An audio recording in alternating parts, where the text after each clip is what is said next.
একজন কমিউনিস্ট শাসক, এই মুহূর্তে নাম বলবো না, সোভিয়েত ইউনিয়নের লক্ষ লক্ষ নয় কোটি কোটি মানুষকে যে হত্যা করেছিল, সেই মানুষটির ভয়ে তার সমস্ত সেনাবাহিনী থেকে নিয়ে মন্ত্রী পরিষদের সবাই তটস্থ থাকত। যাকে নিয়ে তিনি এই কমিউনিস্ট আন্দোলন করেছিলেন তাকেও সে মেরে ফেলেছিল।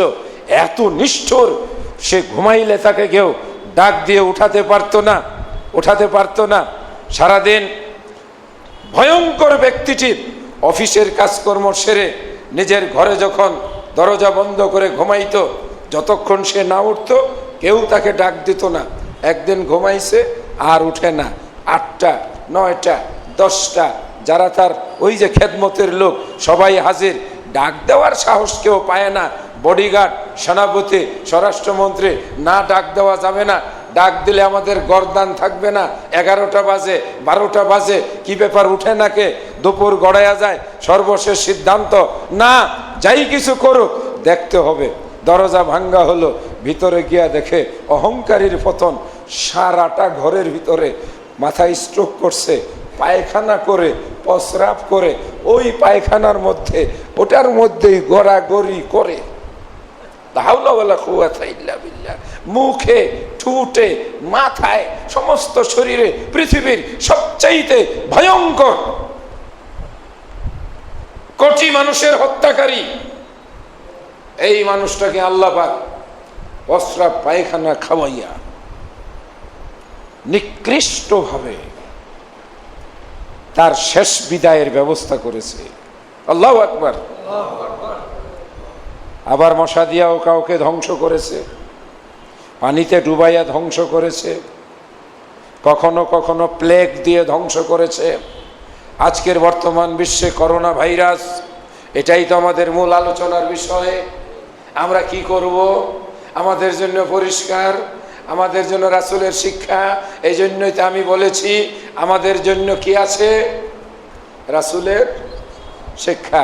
বলে আলহামদুলিল্লাহ। করোনা বলেন, ওই যে কি সোয়ান ফ্লু বলেন, অথবা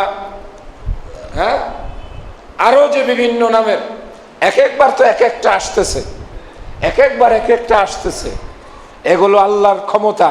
আল্লাহ আছেন, তার কুদরত, তার মহিমা তিনি মাঝে মাঝে একটু একটু করে প্রকাশ করেন। তবে অনেক সময় অনেকে বলে, কই আল্লাহর ক্ষমতা তো দেখি না। মোহাম্মদ আলী ক্লে বিশ্ব সেরা বক্সার ছিলেন, তাই না? ছোটখাটো সাধারণ এই হ্যাংলা পাতলা এদের সঙ্গে তিনি মাঠে নামতেন। কি কন? দুই একটা মাঝে মাঝে রসিকতা করতেন, হাত দিয়া ধৈর্য উপরে উঠাইয়া এরকমের চিপ দিয়া ধরতেন, ও ওইখানেই যায়।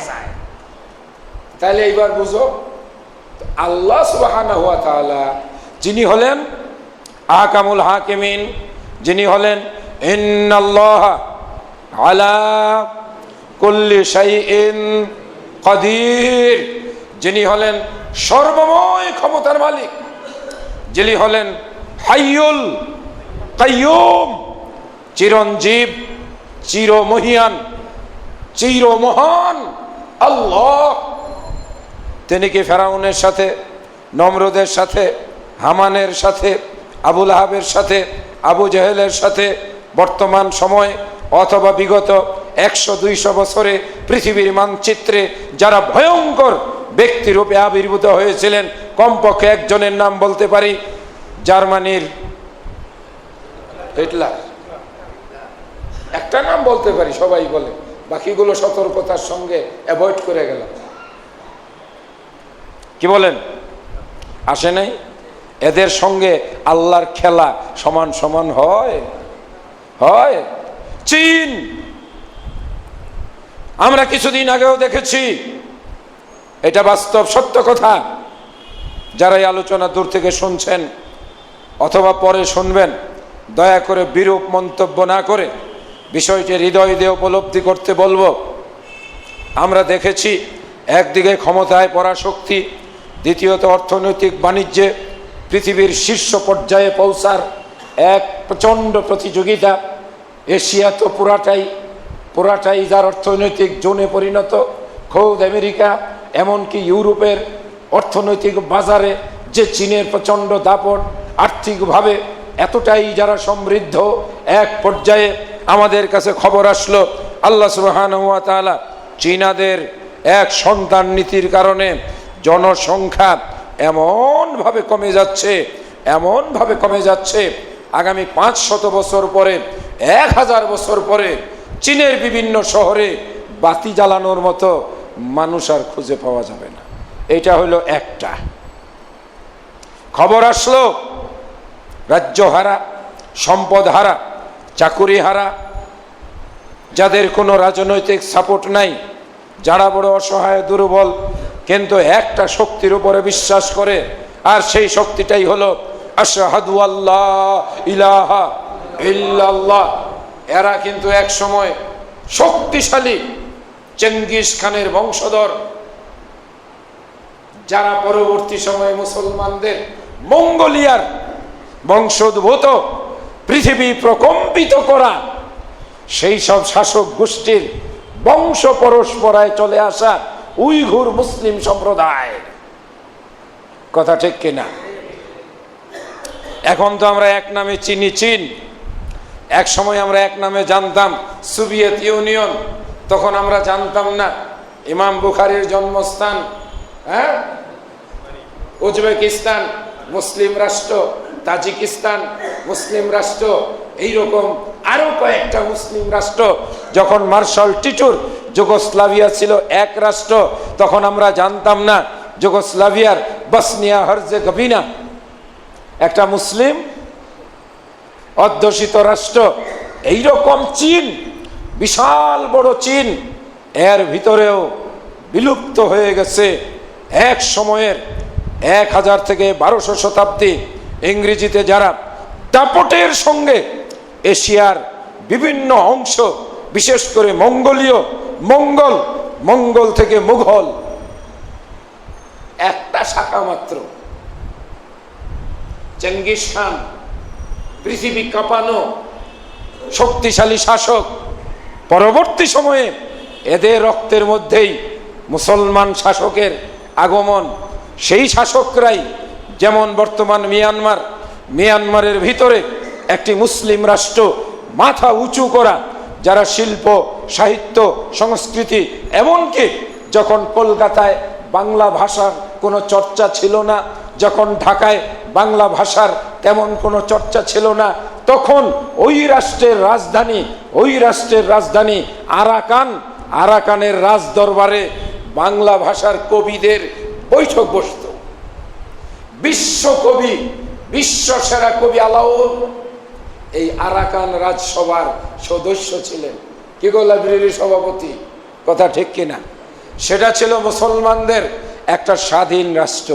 কিন্তু বার্মা মিয়ানমারের ভিতরে পড়ে যাওয়ার কারণে আজকে তারা বাস্তুহারা, ভিটাহারা, উদ্বাস্ত, বাংলাদেশে আশ্রিত। এটা আল্লাহ পাকের কুদরত, আল্লাহ পাকের মহিমা। আল্লাহ ইমানদারদেরকে দুনিয়াতে খুব আরামায়েশে, শান্তিতে, নিরাপদে, একেবারে খাট পালঙের উপরে, সারাক্ষণ এসির ভিতরে, সারাক্ষণ আমোদ ফুর্তির ভিতরে ইমানদারেরা দুনিয়াতে থাকবে, এটা আল্লাহর পছন্দের নয়। কথা ঠিক কিনা? যার কারণে সাহাবায়ে কেরাম আজমাইন এত কষ্ট, এত নির্যাতন সহ্য করে মক্কা থেকে মদিনায় হিজরত করলেন। আল্লাহ রসুলও হিজরত করলেন। মুহাজিররা মনে করলেন শান্তি পেয়েছিল। 2 বছরের মাথায় বদরের যুদ্ধে আবু জেহেল সেনাবাহিনী নিয়ে মুসলমানের উপরে ঝাঁপাইয়ে পড়ল। হায় কি বিপদ! তরবারি নাই, অস্ত্র নাই, যোদ্ধা নাই। সাহাবায়ে কেরামগণ কেউ যেন সেই অস্ত্রের বলে বলিয়ান নয়, কিন্তু আল্লাহ রসুলের ওই দিনের ভাষণ, ওই দিনের বক্তব্য, ইমানের জ্যোতি জেগে উঠল।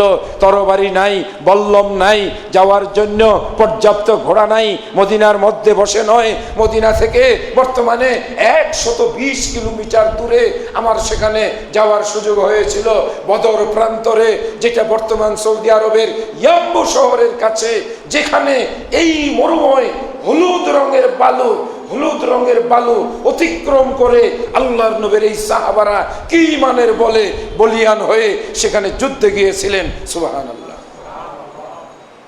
খাওয়া নাই, পানি নাই, ক্লান্তি, দাঁড়াইতে পারে না। রাতের বেলায় সূরা আল ইমরানে এই ঘটনাগুলো বর্ণিত হয়েছে। আল্লাহু আকবার। ইজ হাম্মাত তাইফাতান, দুই দল মুখোমুখি, ভয়ে তোমরা কাঁপতেছিলে। যেখানে তাবু ফেললে পায়ের নিচে বালু, যদি ধুলার বালু আসে বালুর নিচে ডুবে যাবে। কাফেররা আবু জেহেলের নেতৃত্বে ভালো জায়গায় তাবু ফেলেছে, নিরাপদ জায়গায়, ওরা ওখান থেকে ঝাঁপাইয়া পড়বে মুসলমানের উপরে। কি মহা বিপদ! আল্লাহর নবী মুহাম্মদুর রাসূলুল্লাহ সাল্লাল্লাহু আলাইহি ওয়াসাল্লাম, তার জন্য যে তাবুটা টানানো হয়েছিল, এই তাবুর ভিতরে বসে এই দিন আল্লাহর রসুল চোখের পানিগুলো ছেড়ে যে কান্না কেঁদেছিলেন। ওখানে একটা মসজিদ আছে, আল্লাহু আকবার, কাছে দাঁড়িয়ে সেই 1400 বছর আগের দৃশ্যটা কল্পনা করেছিলাম। হঠাৎ করে রাতের বেলায় প্রচন্ড বৃষ্টি, নিচের মাটি শক্ত হয়ে গেল, মুসলমানদের পানির অভাব দূর হয়ে গেল। শুকনা খেজুর আর আকাশের ঠান্ডা পানি দুয়ে মিলে মুসলমানের এমন শক্তি আল্লাহ পাক দিয়ে দিলেন। সকালবেলায় যুদ্ধ শুরু হওয়ার সময় মল্ল যুদ্ধের আহ্বান করা হলো। আল্লাহ রসুল 3 জনকে পাঠাইলেন। একেবারে প্রথম কোপে কাফেরদের এক বড় যোদ্ধা শেষ হয়ে গেল। দ্বিতীয় জন হামজা রাদিয়াল্লাহু তাআলার কবরের তরবারির নিচে শেষ হয়ে গেল।